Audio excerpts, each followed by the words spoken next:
We'll take a few minutes. We'll take a few minutes and let people arrive. For those of you just arriving, feel free to stretch, just get comfortable. Love having you here. Would love if you wouldn't mind in the chat to just give a greeting from your culture, whatever that means to you. That could be a high five or an hola or hello or hi or hey. And where you're tuning in from. Always love to hear where people are coming from as we give people a couple more minutes to get here across the movement. I'm Sarah and I'm tuning in from Southeast Minnesota, and I say, hey, why hey. That's my greeting for you. Yay, getting to see Jackie Rip is here. Katie Prumke is here. Oh, it's so fun to see friends. Hello. Yay, woo woo from Yakima. Excellent. Hello to you, Riley. Hi, Omaha. Excellent. West Bend from Athol. Is it Athol? Travis, I don't know how to pronounce that. Athol? Athol, Massachusetts. Athol, Massachusetts. That is a new place for me. Nice to meet you. Hi, Laura from Silicon Valley. Oh, Laura, two of my favorites from the movement are at Silicon Valley. Oh, Thomas Russell. If you see Thomas Russell, tell him hello from me, please. Excellent. Hi, Helena from Houston. Yay. I love seeing the representation that we get. Yes, Thomas is totally amazing. We'll give folks just about another minute to get here. So again, feel free to get settled in whatever way is comfortable for you. We'll be spending about 15 minutes on a topic, kind of giving you an opportunity to do an activity. Might bleed into 20, we'll see. And then about another 10, 15 on mindful practice. So we'll be getting started about now. So hello, everybody. Welcome. This is our second in a series of 6, caring for ourselves as we care for others. This is our June opportunity, a follow-up from our May is Mental Health Awareness Month kickoff. This is hosted by the Mountain Midwest Hub, so thank you, and thank you to Ellie, who's on the call, helping support us here. Big shout out to Sarah Cole, who's our hub leader and Duluth CEO, and just an extraordinary human in general, who had the idea of supporting this for the movement. So really excited about that. My name's Sarah Johnson, and I was for a long time with Local Y in Wisconsin. And in November, I actually went into business for myself as the Joy Labs, but you can't get rid of me. I'm a Y person, so I keep sticking around doing things like this. I'm co-chairing our mental health innovation team with the amazing Kasaya Robertson, who's on this call, helping support with the chat. And I'm also co-chairing our mental health innovation team. So really deeply invested and excited about all of the work that we're doing in the movement to support mental health of our teams, of our participants and members, and of our community. I strongly believe that YMCA has a really important role on the mental health continuum of care. And part of that continuum of care means it needs to come from us as leaders. We need to care for ourselves at least as well as we're caring for others. And so that's where this series comes in as one of many ways to support our own self-care as an integral part of caring for the community. We can't have self-care without community care, and we can't have community care without self-care. So they're very connected. At the end of last session, last month, which was, as I said, an overview of our community care model and really making an argument for why we need to care for ourselves as well as we care for others. We did do a survey. I'll do another 3-minute survey with you today just to get a little input from you at the end. But the top topic that people were interested in was balance. So today we are going to be focusing on balance. Next month, we'll be focusing on burnout. So just to kind of get you oriented here. I am a licensed professional counselor.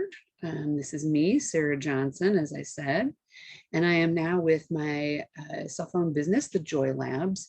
I believe that there's no magic recipe that can make us all happy. Instead, it's really lots of different actions that we can do, a whole menu of things that help us find our joy and live the life that we feel best connected to ourselves and our values. And so I call myself the Joy Labs because I'm here as a playground or a laboratory to help you experiment to find what can help support your happiness, your joy, and your mental health. So my intention today, just to allow us an opportunity to have some space to pause and explore a sense of balance and see how that fits as a form of self-care. My non-intention, as always, I need to let you know I did not just trick you into group therapy. However, I am hoping you find this time together therapeutic because we know that community, we know that intentional pausing, reflecting, mindfulness practice is really good support for our mental health. And in other words, can be a source of healing and recovery, a source of respite, a source of rest, and that is really therapeutic. So for our time together today, it will, I'm guessing, go quickly as it already has. We're going to do a little bit of arrival. I want to speak to you a little bit about the concept of balance, and then I want to give you an opportunity to take this with you in whatever form that means. So by way of arrival, I'm going to invite you to find a posture or a position that feels balanced to you. We're just going to take a moment to take a breath. And as we do that, I'm going to invite you to see if there's any micro movements, any slow motion, any little tiny corrections you can make to your posture that can help you feel a little better grounded sense of physical balance. So for me, I like to start actually with my feet and pressing them into the floor, maybe wiggling my toes, feeling that sense of groundedness and ground below me. You may find it helpful to maybe even wiggle into your seat a little bit more deeply, maybe noticing the seat behind you or below you. Whatever it is that helps you find that sense of balance. I'm just going to allow you to experiment a little bit. Might mean a little bit of a stretch, might mean a straightening, might mean pulling into your breath, whatever that means to you. And I'm going to chime the chime now and just invite you, if it feels right to you, to take a nice deep breath in and out. And as you balance that breath, see if you can breathe in to a count of 4, pause at the top for 4, and then breathe out for a count of 8. So here comes the chime. Breathing in for 4, pausing for 4, breathing out for 8.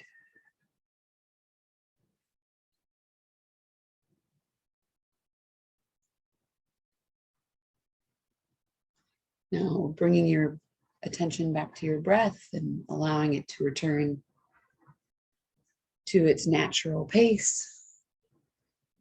Bringing your attention back to our content here. So that might mean another stretch for you, another deep breath in and out. Maybe you want to wiggle a little bit, shake it off. I'll invite you to bring your attention back here when you're ready.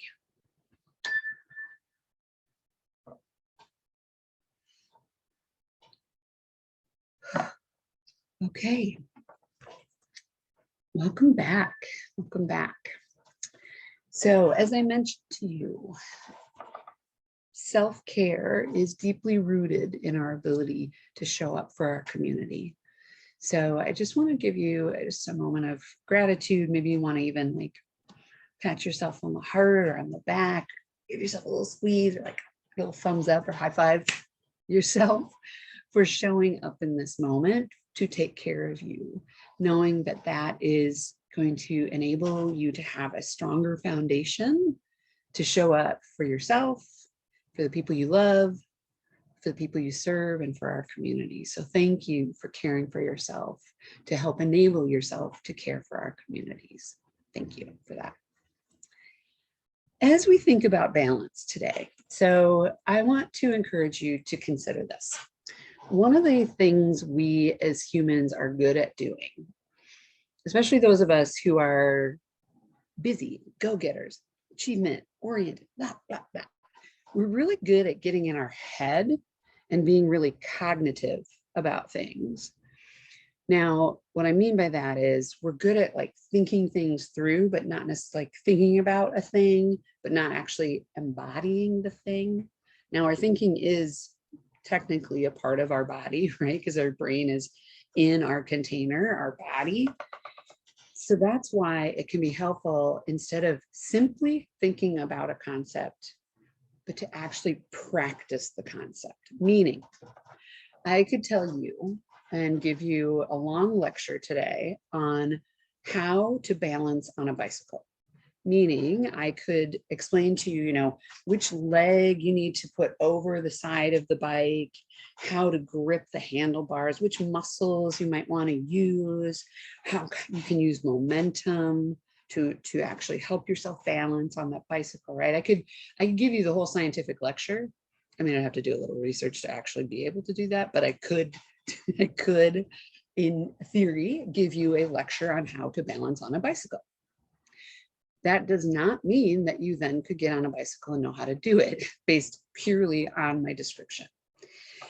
Much like having to embody what it feels like to actually like, whoa, whoa, and see like, oh, where do I put my feet? How fast can I go? How do I brake? All of those things we learn through the embodiment, through the practice of actually getting on a bicycle, feeling what our muscles feel like, feeling what it feels like to be out of whack, and then finding our way back. So much like that, I'm going to encourage you to consider not just thinking about the things that I'm sharing with you today, but allowing yourself to experience them somatically. So in your body, noticing what you feel, noticing what physical sensations come up, noticing distractions that come up, and noticing that thoughts that come up as well, and allow all of that to be informative for you about what you need for balance. When I'm talking about balance today, I want to invite you to think about it in whatever way fits best for you. So that might be work-life balance, that might be eating a balanced diet, it might be how do you balance different emotions and different priorities and different values. However this fits for you, I just want to invite you to consider that. I'm going to give you a couple of ways in, and if you have questions or if there's things that you're like, I want to know more about that, feel free to be in touch with me. You can find me through link. You can also, I'll throw my email into the chat here. Maybe Kisaya can do that for us. So today, I want to first invite you in the chat, actually, to consider what are the roles that you play during the course of a day. So I have a few suggestions listed here for you. Perhaps you play a role as a friend, maybe as a partner or spouse, maybe you're a parent or a caregiver, or a mentor. Perhaps you are an employee or an employer. Maybe you're a family member. You also play a role as a human being in general. What are some of the other roles that you play? So I'm going to invite you to consider that and then share in the chat if you're willing, what kinds of roles you play during the course of the day. Mentor, learner, boss, employee, son, adventurer. I love that one. I'm thinking about the roles I play: daughter, friend, cat mom, That includes now Forest Cat, who's now joining me. Leader, follower, mentor, volunteer, ally. As you think about the roles that you play on a given day, I encourage you to think about how much time do you spend in each of these roles. So you may even want to draw this out for yourself, either as a clock like I did here. Maybe you want to kind of think about the day at your calendar page. Maybe you want to do percentages. And I'd be curious, if you add all of those up, how much time are you spending on each of those things? How much time, I love the bookworm, how much time are you spending in comparison to what feels right? So as we think about balance, one way that we can be imbalanced at times is investing our time in areas or arenas or elements, or activities that are not necessarily the ones that fill our bucket. So I'm gonna let you put that on hold, kind of bookmark that thought for a moment. And I want to shift gears to thinking about our values for a moment. I'm going to circle back to our roles. We as humans are at our happiest, at our best, and our most resilient when we live in alignment to what's most important to us. So I'm going to invite you now, maybe even to write on a piece of paper in front of you. Who is most important to you? So as you think about your life, who are the people, who are the creatures, who are the heroes, who are most important to you? Take a moment to reflect on that. These might be people who are still in your life or no longer, preferably people who are real humans, but they may be heroes of yours, they may be ancestors, they may be fictional characters, they may be creatures. So who is most important to you? And then I would ask you also to reflect on what is most important to you. What are your values? So when I think about what's most important to me, top of the list almost always is color and light and creativity.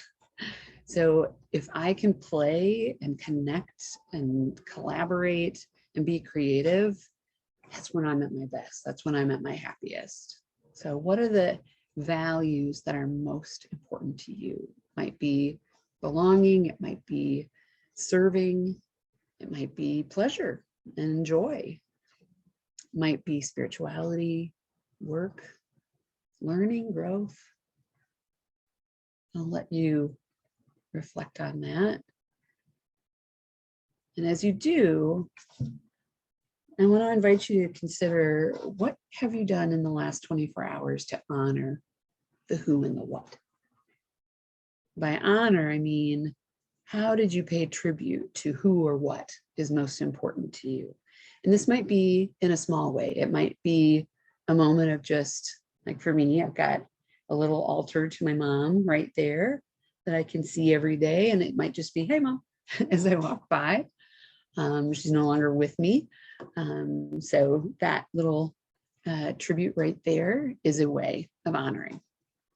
It might be for you an honoring of who and what's most important to you is that you've prioritized or invested your time in that person or people or those values. If, as you think over the last 24 hours, you're struggling to find something that aligns with your values or who and what's most important to you, maybe think about the last week. You can think of some examples of time that you've invested in who or what is most important to you. And you can go back over the last month. If you need to go back even farther, over the last year. So as we think about balance, as we think about our own mental health and our own joy, we are at our best when we're connected and aligned with who and what's most important to us. And so I'd ask you, as you reflect on your roles, the many roles that you play and juggle and try to balance. Some of them probably overlapping and some of them very disparate, right? And as you think about who and what is most important to you, are there any changes? And if so, what changes, what shifts might you want to make in order to feel a greater sense of balance with how you invest your time? Notice I'm saying changes and shifts. I'm actually shifting a little bit as I do it, my squeaky chair beneath me.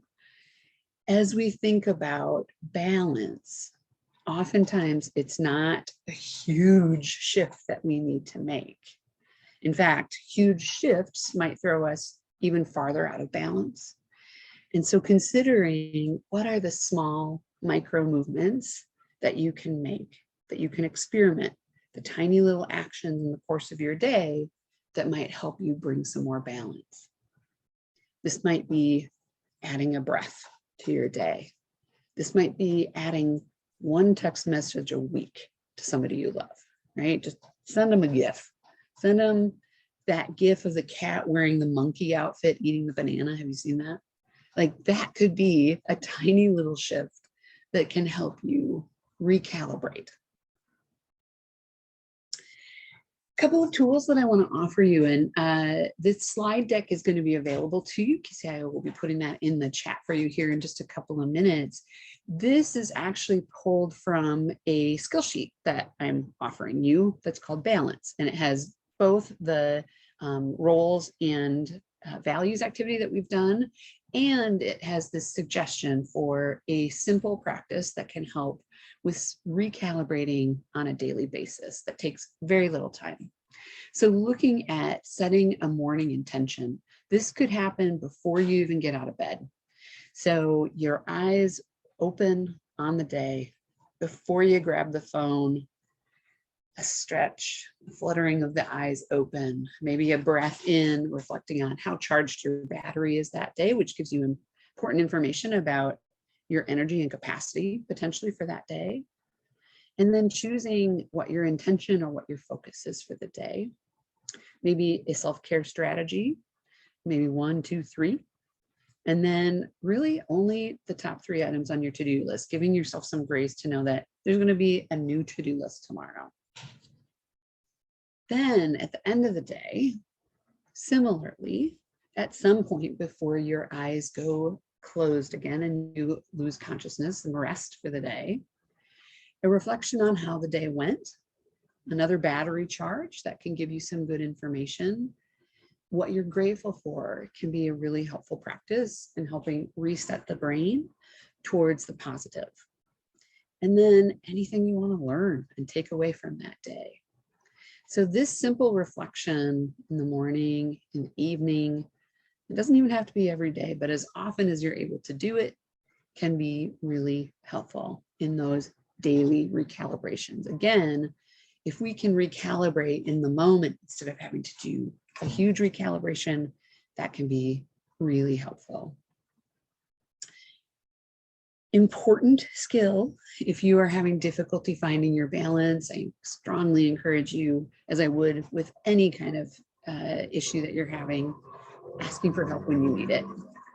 For help any time of the day or night, we've got a crisis text line and a national hotline that can be texted or you can call. So always like to make sure people know those are available.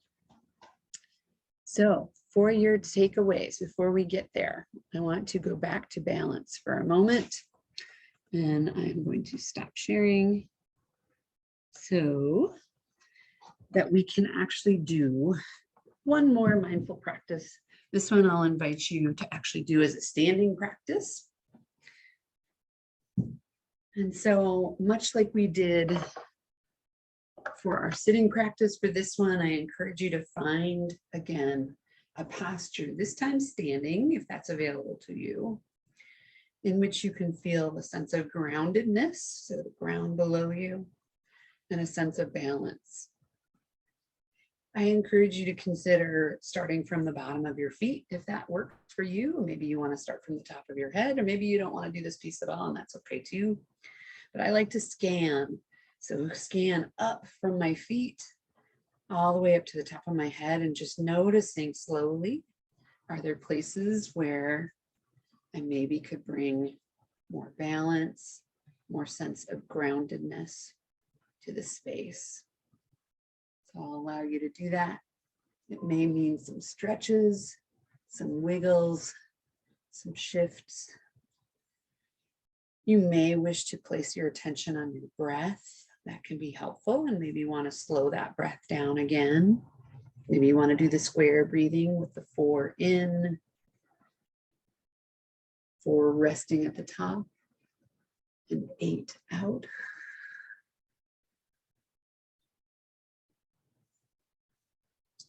I invite you now to turn your attention inward for a moment and imagine that around your heart there is this space, this container that's able to contain everything that you need, all of the many roles that you play, all of the many things that you balance in the course of a day, all of the things that you love, your hopes, your dreams, your pain, all of it is contained in this space.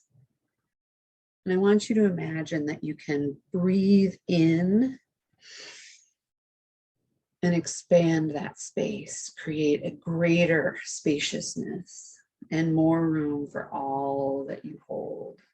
And with every breath in, you get to expand ever more. And even with one more breath in, creating an infinite amount of space to hold all that you need. And I encourage you now to just gently shift one direction, putting more weight on one foot, and then very slowly allowing yourself, like in slow motion, to shift the other way and notice what that feels like. And then slowly invite you to bring yourself back to center and find that sense of deep balance, spaciousness, calm. I invite you now to find your way back to your seat.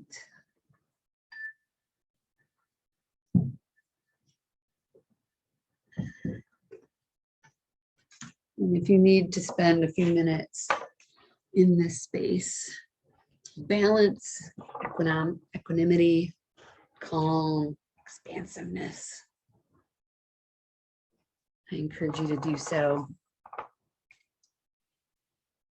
I want to say I am grateful for you and for this time together. We do have a quick survey. I am not kidding. It's less than 3 minutes. So that would be wonderful if you would put that in there. And thank you, Kisaya, for helping support in the chat there. I see that you posted the slide deck, which is excellent. That gives you access to the worksheet that I shared and all of our content from today. I also see that the 3-minute survey is in there. Truly, it's 3 minutes or less. I just want to get a quick read on if this was helpful for you, if there's any other topics that you're interested in next month. We are at the end of our time for today. As I mentioned, next month we will be focusing on burnout. If you have other suggestions of topics that you would like to hear, or if you are interested in being in touch with me, please do so. I'm going to give us one last chime. I'm going to stay on the call for a couple of minutes. We'll turn the recording off and let you have a chance to hang around if you want to chat or ask questions or connect at all. So before that, I'm going to take one last breath together.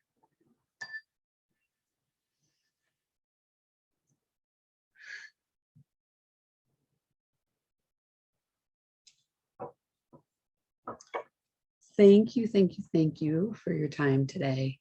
Thank you for all you do to take care of yourself and our community. Appreciate you.